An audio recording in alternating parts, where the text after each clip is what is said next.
Языковая школа Нью Форвард на Петерговском шоссе, дом 55, корпус 1, предлагает вам освоить искусство общения на иностранных языках. Детям и взрослым. Любой уровень. Удобное для вас время. Первое занятие бесплатно. Приходите. Мы ждем вас. Hello, I'm Alex. I'm the principal here at the Nью Форвард Language School. Nice to meet you. Nice to meet you, Alex. Could you please tell us about the main principles, or I would say the philosophy of Nью Форвард Language School? Well, our higher purpose is the art of communication. It's the slogan of our school, by the way. Real people, real situations, gestures, facial expressions, and the language itself. A vivid, constantly changing organism. The initial messages are: I am expressing myself and I am enjoying the way I can do that. To speak in uninspiring, dull manner, to mumble indistinctly, to bastardize the language is just the same as to turn up on a romantic date or at an important business meeting wearing scruffy clothes with unclean teeth and toboggan. I will never say I can do that. That'll do that way, I don't care.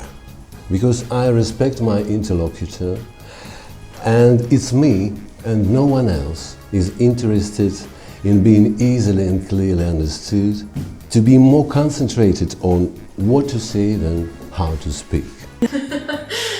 Hello, my name is Nina, I'm 17 years old. Hi everybody, my name is Stacy and I'm 17 years old. Hi, I'm Jane. I'm 17 years old and I'm here at the Nью Форвард Language School because I want to improve my English. We create a sort of a model of a real-life situation which everyone finds themselves using a language which is not their native tongue.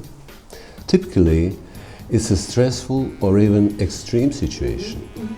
So the aim, yours and ours, is to do our best to overcome it, so that you could feel at ease and speak fluently and naturally. So you'll be like a good actor on stage. He speaks confidently with eloquence, and the onlookers don't have to think that there's been hard work of studying and rehearsals behind the performance. I'm here at the Nью Форвард Language School to get some revision for my state examination at school.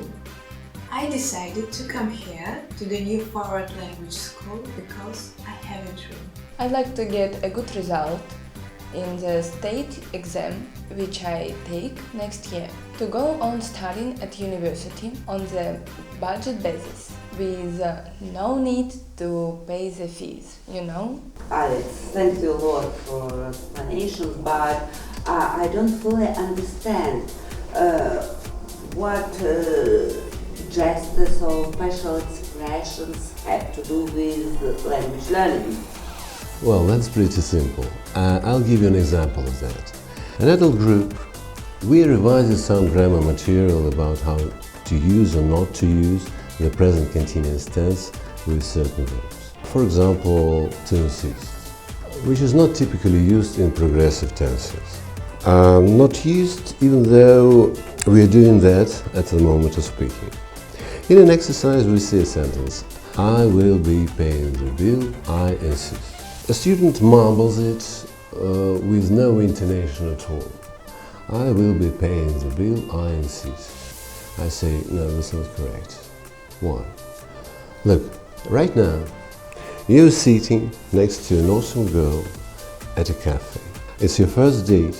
You want to make a good impression on her, but not sure if it's not pushy to pay the bill. Perhaps it's better to share it. You're a handsome man, so you smile at her with your trademark smile, crinkle your eyes a bit, gently putting your hat over hers and say, I'll be paying the bill, I insist. So, it's not some dull grammar, it's life and it is a game. Also, in the near future, I'm going to take the IELTS examination academic module for my further education and job abroad.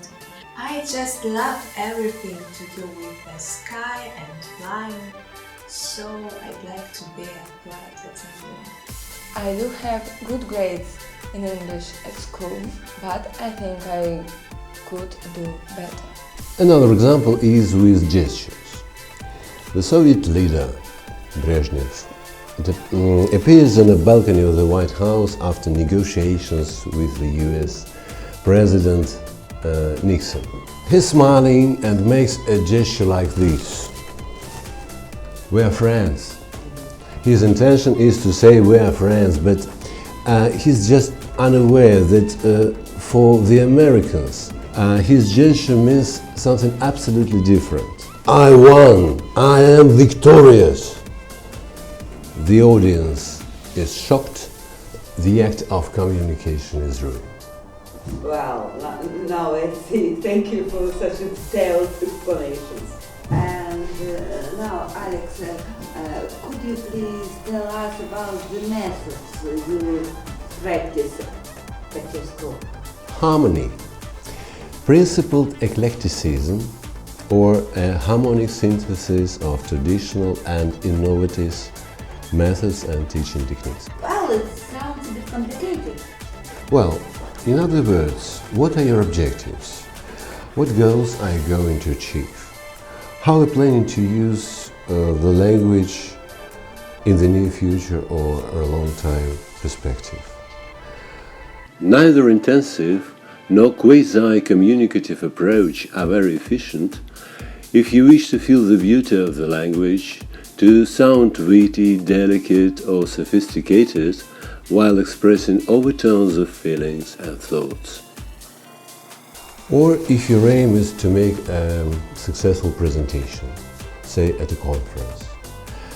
Traditional Soviet and post-Soviet teaching based on non-functional grammar studies and translation of written texts with a dictionary isn't useful for seeing films in the original or understanding kids' speech. That is why we insist on principled eclecticism, which means a flexible harmonic combination of traditional and innovative ways of teaching, always taking into account abilities, individuality of a particular student. And in the first place, the task he or she is determined to cope with. It is vitally important while working with children, teenagers and generally young people. They're supposed to devote their time and energy to all-round profound education because it is their business now, isn't it? And nobody knows for sure what are they destined to face in their adult life and how exactly they may be using the knowledge and skills they've been being taught. Here I started to feel more confident and I've acquired a new vision of language studies in a serious and satisfactory way. Before that, I have to take the state exam and then enter the university. I've been getting creative for the exam since October, and I hope I'll achieve my goals. The teachers here at the Nью Форвард are a bit too strict at times, but they're patient and they've managed to get really interested in that. Well, Alex, and could you share a recipe for exciting and additional class? Sharing a sense of meaningfulness or meaningfulness of what's going on in class. The pure pleasure, which is the process of speech producing and speech percepting itself gives you. Then self-evaluation. On the one hand, satisfaction with our progress and the result. We found a common language. And on the other hand, a strong stimulus to perfection. Something like that. Okay, Alex, thank you very much for the very educational talk. You're welcome. Thank you for being patient. Fancy a cup of tea or coffee at our cafe? Oh, with a great pleasure. Let's get going.